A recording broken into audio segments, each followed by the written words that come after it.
আসসালামু আলাইকুম everyone, welcome to today's lecture. আজকের লেকচার ভিডিওতে আমরা মূলত মাইক্রো কন্ট্রোলার নিয়ে জানবো। সো মাইক্রো কন্ট্রোলারের এই সেগমেন্টে আমরা বেসিক্যালি কয়েকটা ভিডিও রাখতেছি। মাইক্রো কন্ট্রোলার, তার টাইপস, তারপরে তার আর্কিটেকচার, যে পপুলার কয়েকটা মাইক্রো কন্ট্রোলার আছে তাদের আর্কিটেকচার, তাদের ওয়ার্কিং প্রসিডিউর, অ্যান্ড আমাদের হচ্ছে বুটলোডার নামের একটা ইম্পর্টেন্ট পার্ট আছে সেটা। সো শুরু করা যাক। সো মাইক্রো কন্ট্রোলার এই টার্মটার সাথে আমরা অপরিচিত এরকম কেউ নাই। আমরা রাইট নাও যারা ভিডিও দেখতেছি সো সবাই হচ্ছে মাইক্রো কন্ট্রোলার কি, মাইক্রো কন্ট্রোলার সিস্টেম কি, আমাদের পৃথিবী কোন দিকে যাচ্ছে, আস্তে আস্তে শিফট করতেছে, সব কিছু কিন্তু আমরা হচ্ছে জেনে তারপরে ভিডিওটা ওপেন করছি, তাই না? সো এটা হচ্ছে নট এরকম যে হচ্ছে যে আপনি একবারে নুব, আপনি হচ্ছে আসছেন মাইক্রো কন্ট্রোলার কি এটা জানার জন্য।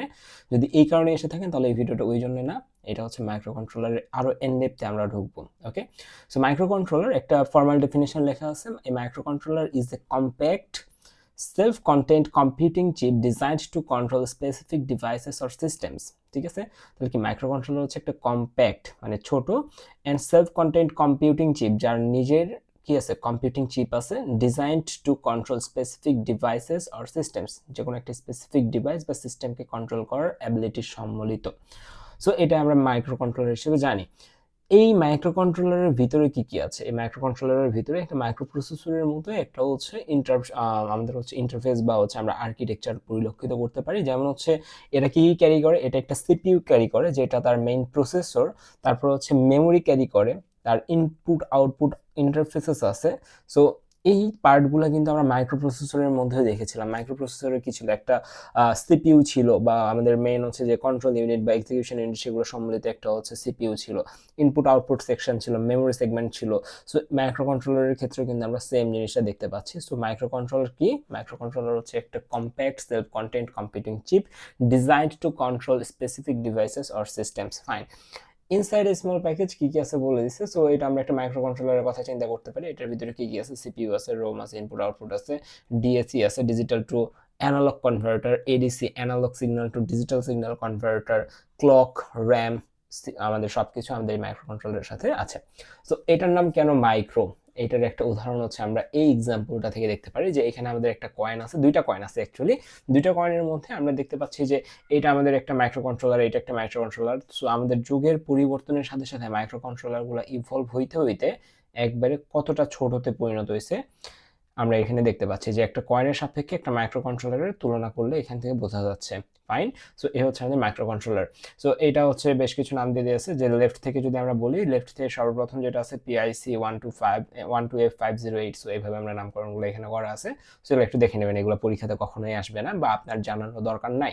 ফাইন, সো এখন আমরা আসি হচ্ছে টাইপস অফ মাইক্রো কন্ট্রোলার। এটা আমাদের খুবই ইম্পর্ট্যান্ট একটা পার্ট। এটার উপর ভ্যারি করে যে আপনি অ্যাজ এ সিস্টেম ইঞ্জিনিয়ার বা আপনি অ্যাজ এ হচ্ছে এটা কি বলে আইটি এক্সপার্ট, আপনি কোন ধরনের মাইক্রো কন্ট্রোলারকে প্রেফার করবেন বা কোন ধরনের মাইক্রো কন্ট্রোলারগুলো ভালো পারফর্ম করে।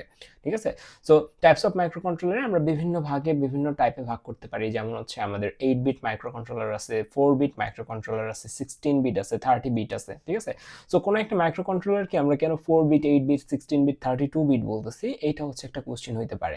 সো এটার অ্যান্সারটা হচ্ছে এরকম যে একটা মাইক্রো কন্ট্রোলার আমরা হচ্ছে এমসিইউ বলছি, মাইক্রো কন্ট্রোলার। এই মাইক্রো কন্ট্রোলার যদি হচ্ছে at a time 4 bit data transfer করতে পারে, at a time 4 bit data transfer করতে পারে, 4 বিট বাস থাকে যদি তার, এবং তার যে এএলইউ আছে অর্থাৎ অ্যারিথমেটিক লজিক্যাল ইউনিট, সেটা যদি অ্যাট এ টাইম 4 বিটের অপারেশন পারফর্ম করতে পারে, তখন আমরা সেটাকে 4 বিট মাইক্রো কন্ট্রোলার বলি।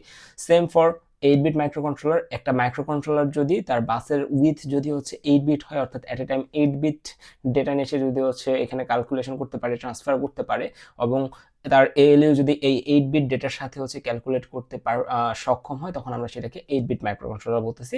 Same for 16 bit and 32 bit. Okay, fine.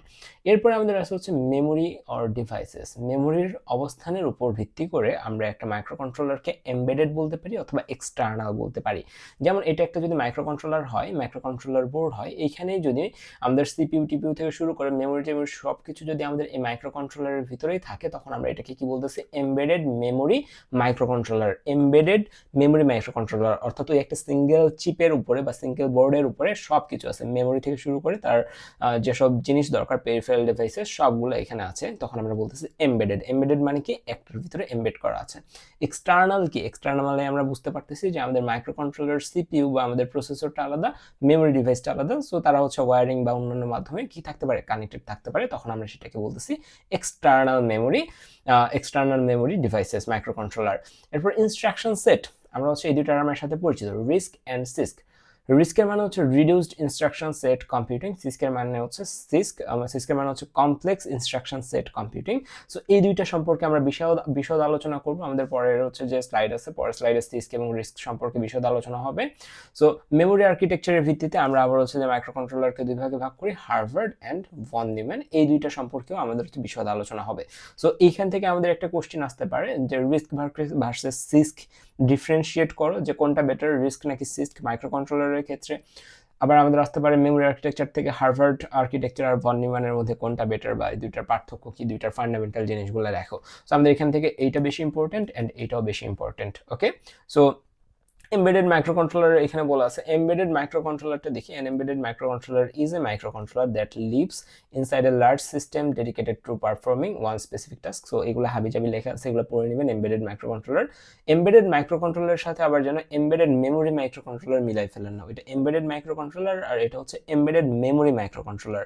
So embedded memory microcontroller এ কি থাকে, মেমোরিটা ওই মেইন মাইক্রোকন্ট্রোলারের ভিতরে থাকে। ওকে, সো আমি যদি এক্সটার্নাল মেমোরি মাইক্রোকন্ট্রোলার, যে একটু আগে পড়লাম এক্সটার্নাল মেমোরি মাইক্রোকন্ট্রোলার, সেটা যদি আমরা এখানে একটা ডায়াগ্রাম দেখি, সেটা হচ্ছে এটা মেইন মাইক্রোকন্ট্রোলার এবং তার সাথে যে মেমোরিটা আছে সেটা এক্সটার্নালি বাসের থ্রুতে কানেক্টেড, এক্সটার্নালি আছে এবং সেটা বাসের থ্রুতে মেইন মাইক্রোকন্ট্রোলারের সাথে কানেক্টেড।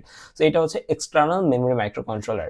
এরপর আমাদের আসে হচ্ছে এমবেডেড মাইক্রোকন্ট্রোলার। এমবেডেড মাইক্রোকন্ট্রোলারের ক্ষেত্রে যেটা হয় সেটা হচ্ছে আমাদের মেইন মাইক্রোকন্ট্রোলারের ভিতরেই আমাদের মেমোরি ইউনিটটা অবস্থান করে। সো এগুলাকে আমরা বলি হচ্ছে embedded memory microcontroller. After that আমাদের হচ্ছে যে অ্যাডভান্টেজেস অফ মাইক্রোকন্ট্রোলার আছে। সো অ্যাডভান্টেজেস অফ মাইক্রোকন্ট্রোলারের ভিতরে বেশ কয়েকটা পয়েন্ট আছে, যেটা কস্ট ইফেক্টিভ, এটা আমাদের কাজকর্মকে কি করতেছে, আমাদের ফাস্ট করতেছে, আমাদের low power, reliable and fast, simplified circuit rather than microprocessor, flexible and programmable for various application, enhances automation. এটা আমাদের one of the main reason, অটোমেশনকে আমাদের ইনহ্যান্স করতেছে, অ্যান্ড স্মার্ট ডিভাইস ক্যাপাবিলিটিস। আমাদের মেইন রিজন হচ্ছে আমাদের অটোমেশন আছে, এখানে ফ্লেক্সিবিলিটি আছে, অ্যান্ড আমাদের হচ্ছে যে কস্ট ইফেক্টিভ, অনেক কস্ট ইফেক্টিভ। সো এই তিনটা হচ্ছে আমাদের মেইন পয়েন্ট যে আমরা কেন মাইক্রো কন্ট্রোলারকে ইউজ করতেছি। ওকে, ফাইন। এরপরে আমাদের হচ্ছে এখানে আমাদের অ্যাপ্লিকেশন এরিয়া। সো আপনি যদি চারদিকে তাকান, ইনক্লুডিং হচ্ছে যে আমার রুম থেকে শুরু করে সব কিছুর মধ্যে আপনি হচ্ছে কি পাবেন, মাইক্রো কন্ট্রোলার পাবেন। ঠিক আছে, সব কিছুর ভিতরে home appliances, washing machine, microwave, air conditioner. So আপনার যদি হচ্ছে যে ফ্যানটা আছে, সেই ফ্যানটাও যদি হচ্ছে আপনি মোবাইল দিয়ে অন অফ করতে পারেন, সো ওইখানে একটা মাইক্রো কন্ট্রোলার আছে। আপনার যদি লাইটটা আপনি মোবাইল দ্বারা অন অফ করতে পারেন, মাইক্রো কন্ট্রোলার আছে। অটোমোবাইল যেগুলো আসছে, অটোমোবাইল ইন্ডাস্ট্রি সবগুলোতে microcontroller. Okay, industrial automation, medical devices, communication devices, security system, সবগুলোতে কি আছে, মাইক্রো কন্ট্রোলারের ছোঁয়া আছে। ওকে, সো এই হচ্ছে আমাদের মাইক্রো কন্ট্রোলারের ইন্ট্রোডাক্টরি পার্ট। সো এই ক্লাসের ভিতরে আর আমি হচ্ছে পরবর্তী এইগুলাকে আমরা হচ্ছে ইন্ট্রোডিউস করতেছি না, আমরা পরবর্তী ক্লাসে যেটা করব সেটা হচ্ছে সিস্ক এবং রিস্ক পড়বো, তার পরবর্তী ক্লাসে আমরা হার্ভার্ড এবং ভন নিউম্যান পড়বো। ওকে, তাহলে আমাদের মোটামুটি একটা অনেকাংশ আমাদের মাইক্রো কন্ট্রোলার সম্পর্কে জানা হয়ে যাবে। সো দেখা হচ্ছে পরবর্তী ক্লাসে রিস্ক ভার্সেস সিস্ক নিয়ে। আল্লাহ হাফেজ।